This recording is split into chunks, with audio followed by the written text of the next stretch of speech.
Okay, so just a intro on who you are and where you're Um, from. my name is Jordan. 18 years old. I'm from. Oh, well, I used to live back in Kauro for about 16 years, and then went to school in Edgecombe College, and then moved over to Tauranga. Working 7 days, full time job.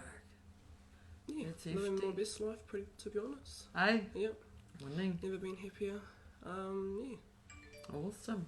And what makes you want to share your Um, journey with us? I wanted to share my. I've always wanted to share my story. Um, and the other reason was because I've healed from it.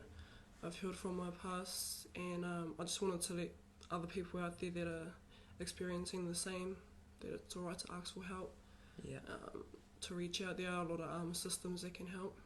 yeah. Yeah, and most importantly for my younger brothers, they still suffer from what we went through, and so I just want to let them know that it's all good to reach out for help.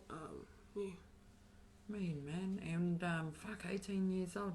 Where does your journey begin? My journey starts way before I was even born, but I'm going to start from where I can remember. Yeah, Um, I was like all of probably 6 or 7. My dad was a very violent man, but he never hit me or my brothers. It was towards my mum. It was about 4 o'clock in the morning. He was getting ready for work, and something happened to his back, and because nobody was out there, we didn't, because we were all asleep. He sort of took it out on my mum because he didn't have anyone to help him. So she got the bash. She got beaten up in front of us. Blood from the mouth, nose. did you wake up to that? Yeah, we always did every time they argue, because to my dad, that was the answer. It was always violence. That was his answer to solve everything. It was pretty. That was what I can. That was the first time I can remember. The second time would have been. I was probably about 8 years old. I couldn't remember back then, but my mum had told me.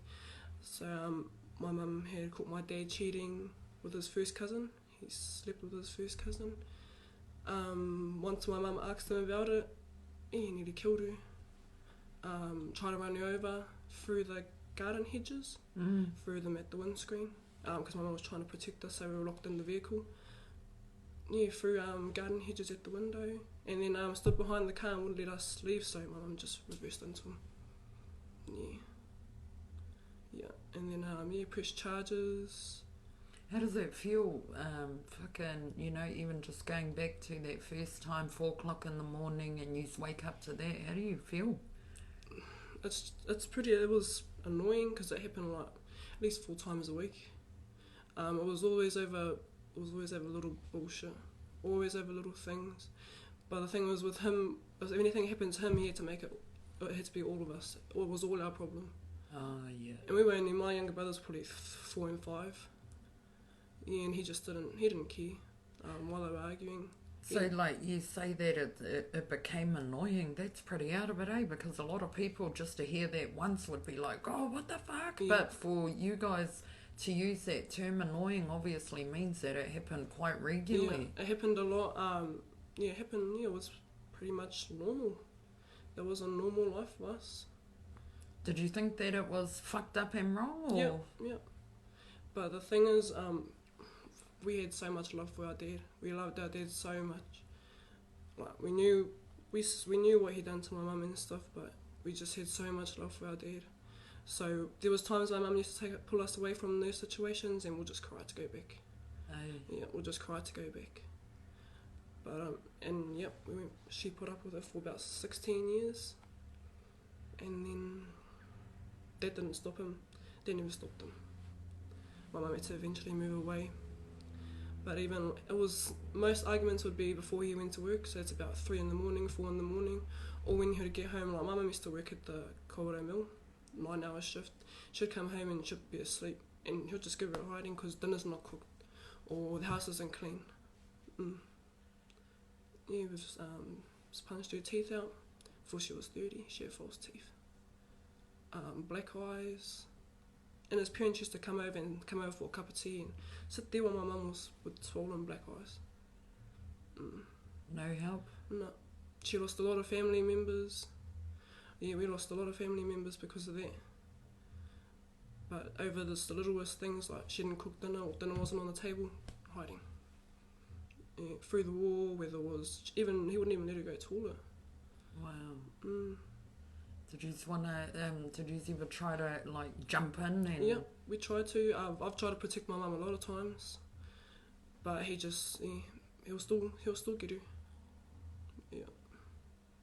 And it was hard because I had my two younger brothers, so I was trying to like pull them. I was trying to get them out of the way so they didn't have to see that. Yeah, I'm trying to tell them because they're just sitting there bawling their eyes out. Yeah. Yeah, and I'm just trying to, because I'm the only girl.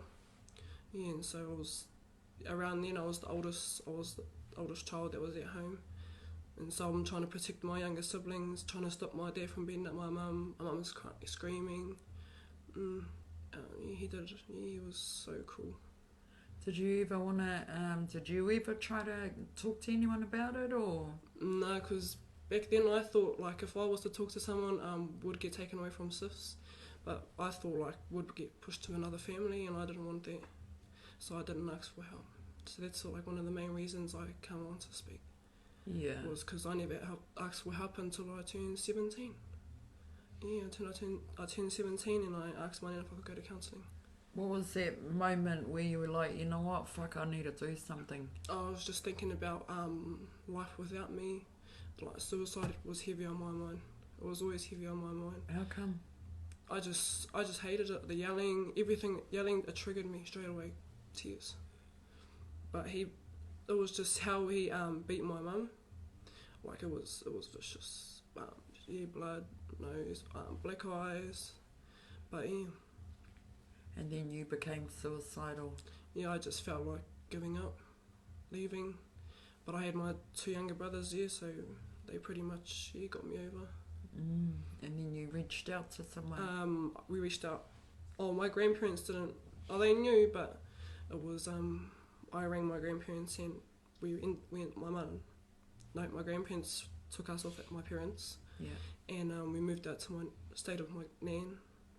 And then I was talking to my nan about it, like that I was feeling that type of way, and she put me through counselling in Whakatane. Yeah. And yeah, it took me that long to realise that I could have just asked for help years ago, and the situation would have been solved. But yeah. Were you scared of? Do you think that it helped talking to your nan though, as opposed to going straight in to see a counsellor or to? I spoke to my nan, but she also suggested that talking to someone I don't know would help a lot. So yeah, I saw a counsellor for 3.5 years. Yeah. I saw them 3 times a week. And that helped me. They helped me a lot. Yeah. What did they assist you with? What were they? So I had post-traumatic stress disorder because I didn't start growing pubic hairs. Like, I didn't have hair on my legs until I turned 16. Fuck. And it wasn't until my nan took me into the doctors and they did my blood test, and she seen I never had hair under my arms. Yeah, I didn't get my period till I turned 16. Yeah, and then I went into, when I started counselling, I had post-traumatic stress disorder. And I just weighed on me for it. I didn't realise that I was supposed to have pubic hair or start to have my period at the beginning of teenagers. Yeah, it was until my nan was talking to me about periods and stuff, and I was, I've never had that before. Yeah, and I was about year 11 at high school. I was like, a lot of my friends talk about that, but no, I haven't experienced it yet. So I went down to the doctors. Yeah, and they told my nan that I had post-traumatic stress disorder. And was the counsellor able to give you tools and things like that? Yeah, I loved going to my counsellor. It was awesome just going there to talk to somebody, being able to talk to someone. Someone neutral. Yeah. Yeah, someone, and like just the feedback she was giving me, it was, yeah. And I was glad that I went through counselling. Yeah. The other half of me was pretty embarrassed that I had to go through counselling. Embarrassed of why? because most of my friends, they lived like a, like a normal life. They never went through counselling and stuff. So I thought, fuck, must be something wrong here. And so yeah, I just thought. When you were growing up in that and you had friends in that, did you think, look at your other friends like as a comparison, like fuck, why are their families like this? I used to ask them if their parents used to beat each other up, my mates. Aye. I thought it was normal. After when I started at primary, I used to ask my mates if their dad used to beat their mother up. Yeah, I just thought that was a normal life. Yeah. And a lot of my mates that I was friends with in primary, I'm still friends with to this day. Yeah. Yeah. But yeah, I used to ask my mates, and I used to look at them because both their parents would come pick them up from school, I'm like, fuck. Yeah, I just thought, Yes, I was just kept to myself pretty much. I never told anyone. Like, I'd go to school, no one would know that I was dealing with all this stuff. Yeah. Yeah, I was just, half of me was embarrassed to admit it. Yeah. Fuck, and how are your siblings in that? Because that would have been pretty hard. Yeah, they would have, my youngest, Shane, he didn't know what was going on, but he seen what happened to my mum. It was, and then there's the older one, Jade, it still hits him today. Yeah. Like yelling and stuff, he'll just cry straight away. If you yell at him, do those dishes, he'll just start crying. And you got to speak to him nicely, soft voice. Yeah. He can't, yelling. And that's from the trauma. Yeah. I think that'll always take a toll on him is yelling. He'll just, as soon as you yell, I like staying at my grandparents as well, and my crew used to raise his voice. Yeah, that used to scare him. And he used to just run to my nan. And so that'll always affect Jade. So once you turned 17 and you went and stayed with Nan, was that permanent? Yeah. After 16 years of living in Kawerau, both my parents turned to meth, and my nan really gave my mum and dad no choice. She just rocked up and packed our bags and said, "You're never seeing your kids again." Yeah, and then that was the day my mum started going to counselling, went to counselling, put the pipe down, because it took all that for my nan to say, "You'll never see your kids." My dad's still on the pipe and stuff, which it's pretty heartbreaking because we love our dad, but he still did what he did. How does it feel to have that love for someone and to see what meth does to somebody that you love? It was hard. It was hard watching my parents meth take them.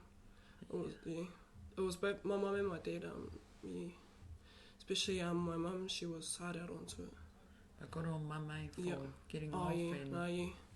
Yeah.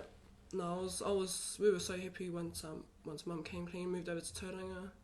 Yeah, and then my nan let us move over. I was like, oh, mean. With your mum? Yeah, I came over first. Yeah, I was, mean. Lived opposite the beach in Papamoa. Nice 2-story house, yeah. Oh, it is fucking beautiful over there. No, we were just glad because after living in Kawerau, we haven't lived with our parents since. Once we got taken off our grandparents, that was it. We never went back to them. Yeah. Yeah. Do you have any triggers for yourself? I know you talked about your brother, when voices are raised. Do you suffer with any triggers? I used to, but when I went through counselling, I sort of overcome all of that. The things that used to trigger me was yelling at like dark time when it's night. Oh. Yeah. Not so much during the day, it was always at night. Whenever I hear yelling at night time, that was one of the main things for me. And yeah, just when I see people that look like my dad, I always think, he'll be like my dad. He probably beats his missus up too. So those things. It's like embedded in your. Yeah, I thought that every man that was like my dad, would probably beat their partners up. Yeah, and I just. Yeah, that once I went through counselling, I started sleeping properly because I'd broken sleeps a lot. Yeah, I bet. Yeah. Started sleeping properly, eating properly. Yeah, I lost a lot of weight when I went after moving from my parents. Started at college, I lost a lot of weight. Yeah, fuck, I know. And what's your life like today? I mean, you're 18 now. My life today is something I never dreamed of. Aye. Like, I never thought never thought ever be here. Yeah, it's just positive happiness, which I never saw growing up. Do you live with your mum? Yeah. And how is it to see, where your mum is today with you guys? I love it. That's one thing I always tell her is, I seen you struggle, but I didn't see you give up. Oh, yeah. Fuck, that's deep. Yeah, I always tell my mum that. Yeah. No, yeah, I watched her struggle for a while, but yeah, she never gave up. Yeah. That's awesome, mate. But no, I love it. Living in Tauranga, I never thought I'd ever be this happy, because I was always one to try and put on a show. But just the feeling of being happy, not even trying, it's like, fuck, never felt like this before. And being able to bond with my mum, like the way me and my mum are, we've never been that close. Yeah. I used to hate my mum. Yeah, I used to hate her. Why? For everything we were dragged through. The drugs, hated me. Once we moved away from once we moved with my grandparents, it was like, to us it felt like, we don't have to go back to our parents if we don't want to. And then, I hated both my parents for a while. And then I went through counselling, because my mum was telling us, I'm going to move out to Tauranga. And, we didn't believe her. So she just done it and said nothing. And then come last lockdown, she come picked us up in Edgecombe, and my nan was like, okay, hang on, I'll come over first. Assess the situation. So that was my nan. She come over first, had a young holiday for a week, and then I asked her, can I move with mum? Can I finish school and move with mum? And she spoke to my koro about it, and she was like, you just can go. I was like, fuck, because there was no way my nan would let us leave with our parents. Yeah, and then once I came over here, I was like, fuck. Now you're healing as a whānau. Yeah. But just seeing how my mum is today compared to the Kauro days, it's like, fuck, wow. Yeah. Fuck, that drug really takes a toll on you. He's got a big, massive life together now. Yeah. And I'm glad too, I've always wanted to bond with my mum. I'm glad she did heal from the drugs and stuff and moved on from my dad. As much as I love my dad, I'm still glad my mum moved on. How proud are you of your mum for making that decision? Because you probably know that a lot of parents don't make that decision for their kids. I was, back then I didn't really understand because the amount of love I had for my dad. But now that we moved away from that situation, I was so proud of my mum for walking away, for leaving. And for my grandparents had to come over and get her out. Otherwise, if my grandparents didn't come and get her out, she wouldn't have moved. Yeah. She'd be still in Kauro. So my grandparents come to Kauro, bought her a house, and then we moved into this house. Fucking awesome, man. I'm so happy for you and your whānau. Thank you. How important do you think it is for, for younger ones like yourself that have been through things like that to maybe go and get that counselling? I think it's very important. I didn't realise back when I was going through, I didn't realise there was counselling and stuff like that. Yeah. It wasn't until I turned 17, started going to high school, went through counselling, and I was over the moon when I went through counselling. Did you have a good rapport with your counsellor? Yeah, after I finished, when I finished my last sessions, my name went in and and even my grandparents could see the change from getting me moving from Kauro, because when we moved from Kauro, we didn't know anything about manners, we didn't know to eat at a table, we used to just, walk around without food, because that was how we lived in Kauro. Not really any structure. No structures, No, even my grandparents noticed the growth within me and my younger siblings. But no, I loved counselling. It was like the best thing I've ever done. That's awesome. I don't know what to say. I'm really proud of you. I'm fucking really stoked for your whole family. Yeah. No, I'm just... that's why I wanted to share my story. I've always wanted to share my story because my dad always gets looked at like this good fella. He's in my family. He's always... And what hurts me the most is that my grandparents seen how my mum was when my dad would abuse her, and they wouldn't do anything. His own parents, and that's what... How does that make you feel? It hurts because I love my grandparents, but I knew like doing this interview, they'll be like so surprised. They probably wouldn't think But now that I'm 18, I want to share my part, share my story. Because my dad just walks around like he didn't do anything.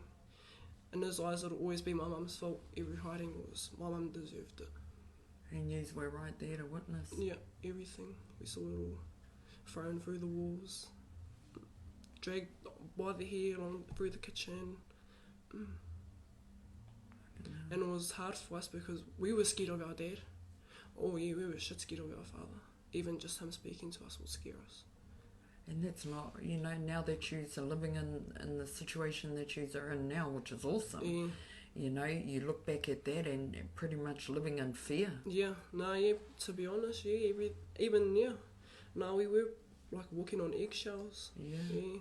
Like, we knew if we went home by a specific time, we'd probably get a mana growling. But the thing about my dad is he would make my mum discipline us. Yeah, and so he could sit back and be the good fella that never hit his kids, So, that's one thing about my dad is he always got my mum to hit us. Yeah. Yeah. Is there anything else that you want to share? I think, I can't. I'm just really, really proud of you fellas as a whānau. Yeah, I'm proud of myself too. I didn't think I'd make it this far, to be honest. No, I didn't think I'd ever be this happy. So going from, you being suicidal when last year? Just 2 years ago. To where you are now, I mean, in your eyes, what does your future hold? Oh, I just hope it's happy. As happy as I am now. Just a feeling like I've never felt happy. Like I've always had to put on a show. Yeah. Always had to put this fake smile on. Just being able to wake up and just feel... genuinely... Yeah, happy to start the day and No, it's mean. I love the feeling, how I feel, and I just hope that it doesn't go back. Just up and onwards. Well, I think that now you've got this to compare, from that to where you are now. I don't think you'll settle for fucking that ever. No. And I think even though, what you went through is going to help you in your future, because you're only young, but getting into relationships, you ain't going to put up with all. Yeah. That was one thing I didn't want to... That's why I didn't want to get into a relationship. I was never into boys because I thought, oh shit, I might get beaten up. So I never wanted to find a partner until last year. Yeah. Yeah, I was mates with this guy at school, and then, now we're together. Been together for a year. Fuck. Yeah. But I've never been happier. Well, we just want to thank you so much for sharing your story with us. Thank you, And I'm sure I speak on behalf of everyone that's watching as we just wish you the absolute Thank best. you. Jordan. Yeah. Winning. Thank you.